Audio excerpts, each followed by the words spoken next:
In this video, we are providing the original question paper of Kanpur University, LLB third semester, for which the examination was conducted in the month of January 2020. For the purpose of providing standard of questions as well as the pattern of question paper, so that it will be easy for the students to prepare well in advance, and accordingly they can do better in their next examination. So let us start now. The first paper is administrative law.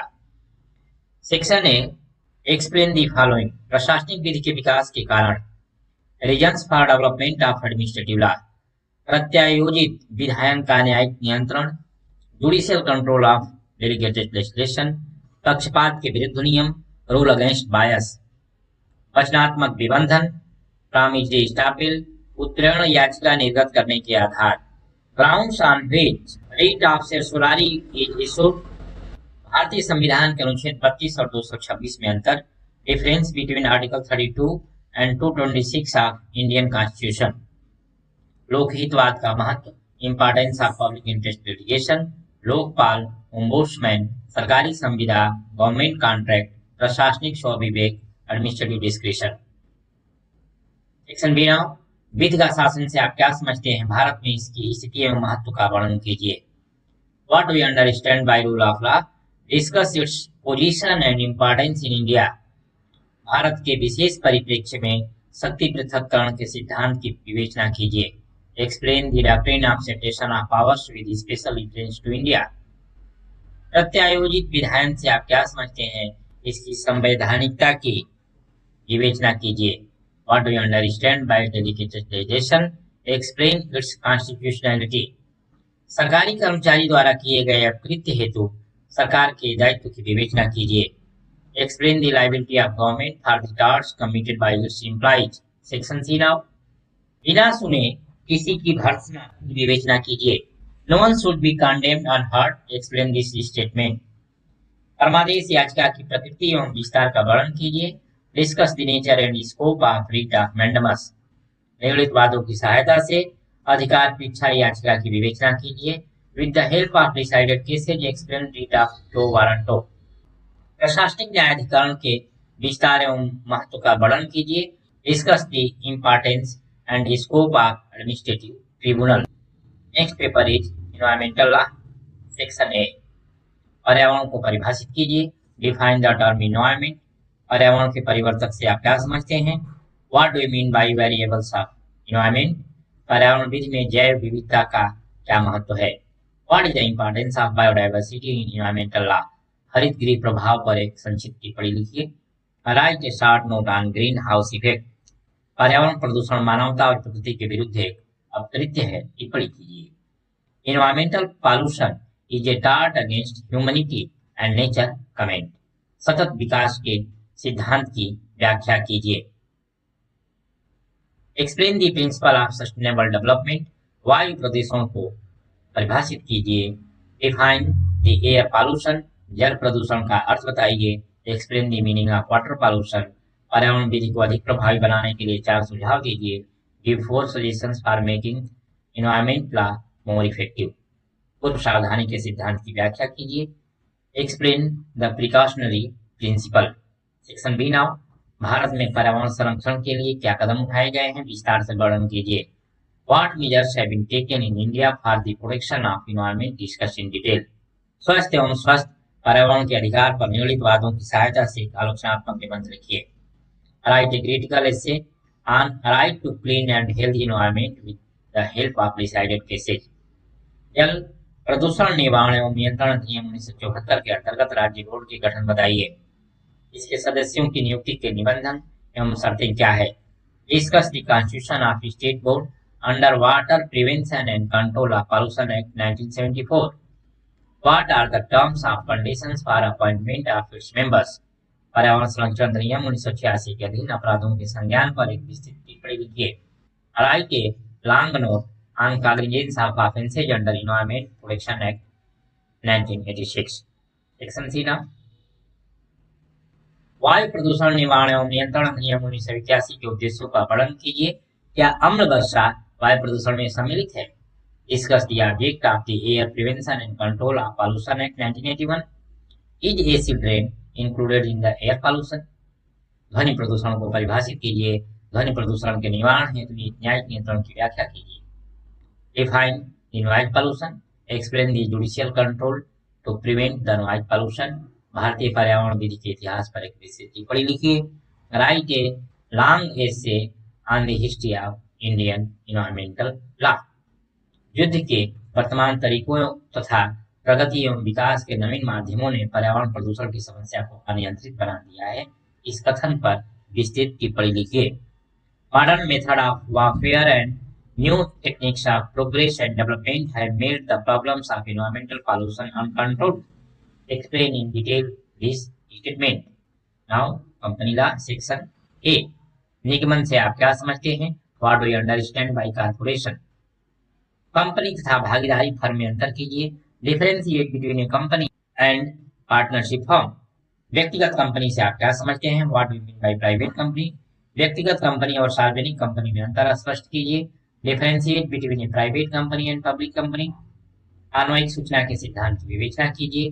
Discuss the doctrine of constructive notice. अंश पूंजी के प्रकारों की विवेचना कीजिए। Discuss the kinds of share capital. पारिश्रम साम्य अंश से आप क्या समझते हैं? What do you mean by a strict equity share? Company विधि न्यायाधिकरण से आप क्या समझते हैं? What do you mean by company law tribunal? नियंत्री एवं समूह संघ कंपनी में अंतर कीजिए। Differentiate between holding company and subsidiary company. निगमन प्रमाण पत्र से क्या विपरीत है? What is mean by certificate of incorporation? Section B now.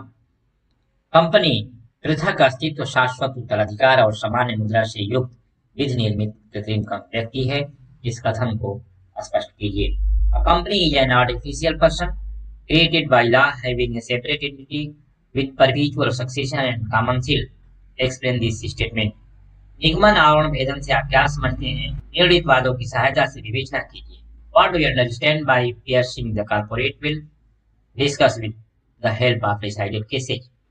निदेशक के कर्तव्य एवं शक्तियों की विवेचना कीजिए। Discuss the powers and duty of director. परिसमापक की शक्तियों की विवेचना कीजिए। Discuss the powers of liquidator. Section C now. अधिकारातीत के सिद्धांत को स्पष्ट कीजिए। Explain doctrine of ultra vires. बहुमत के सिद्धांत की विवेचना कीजिए और इसके अपवादों को उल्लेख कीजिए। Discuss the principle of majority and state exception. Company के अनिवार्य परिसमापन की प्रक्रिया का वर्णन कीजिए। Describe the procedure of compulsory winding up of a company.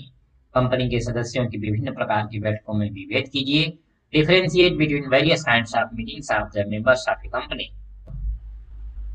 Property law including transfer of property and the easement act. Section A now. भूमि से संलग्न वस्तुएं से क्या तात्पर्य है? What is the meaning of things अटाइड टू अर्थ? संपत्ति अंतरण का क्या अर्थ है? What is the meaning of transfer of property? सूचना से आप क्या समझते हैं? What do you understand bye notice? बाहर की व्याख्या कीजिए। Explain the charge. दान को परिभाषित कीजिए। Define gift. निर्वाचन के सिद्धांतों की व्याख्या कीजिए। Explain the doctrine of election.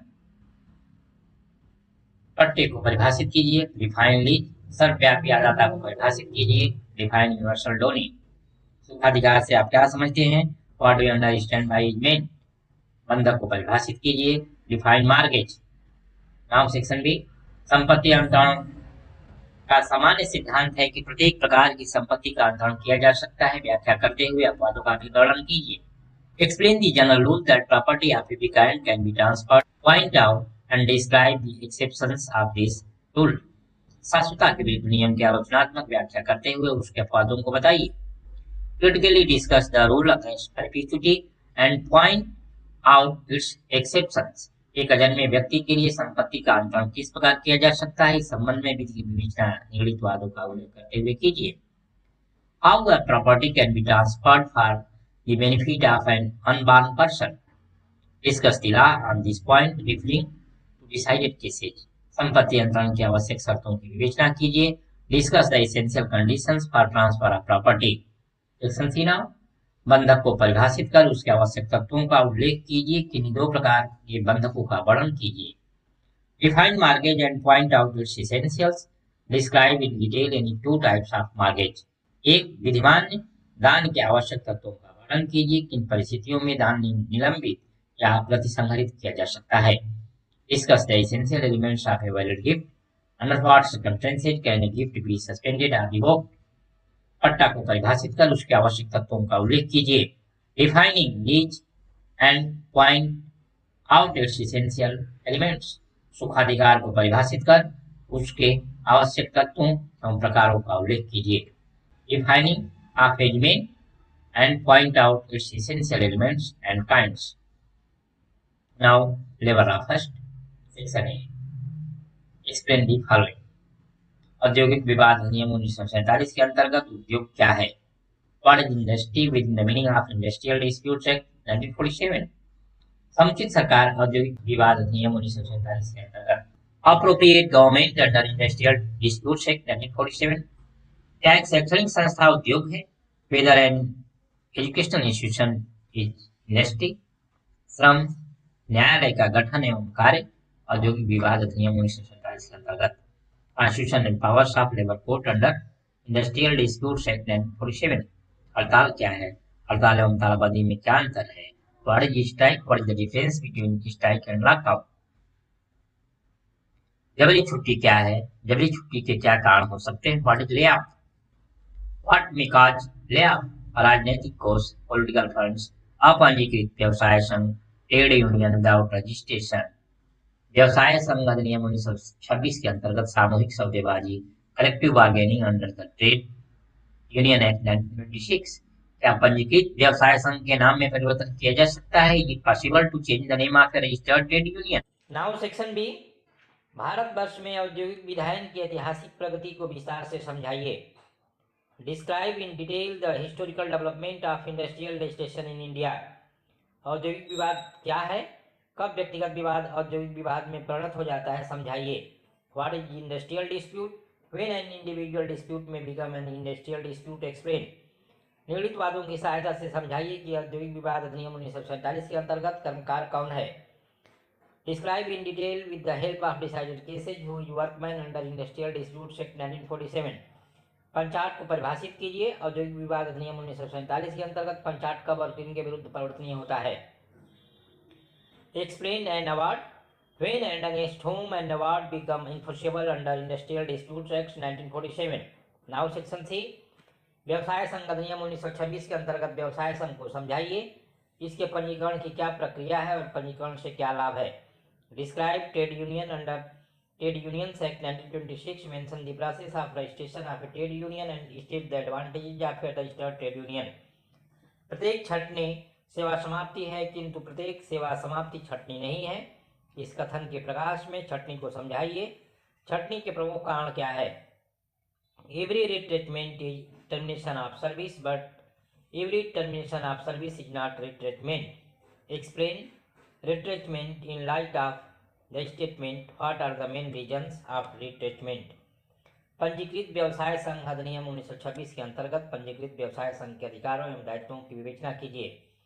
Examine the rights and liabilities of a registered trade union under trade unions act 1926। Bharat में व्यवसाय संघ आंदोलन और इसकी अर्थव्यवस्था पर प्रभाव का आलोचनात्मक विश्लेषण कीजिए। Critically analyse the trade union movements in India and its impact on economy of India. These all were the question papers of third semester LLB. Hopefully these will be very helpful in preparation of your next examination. All the best.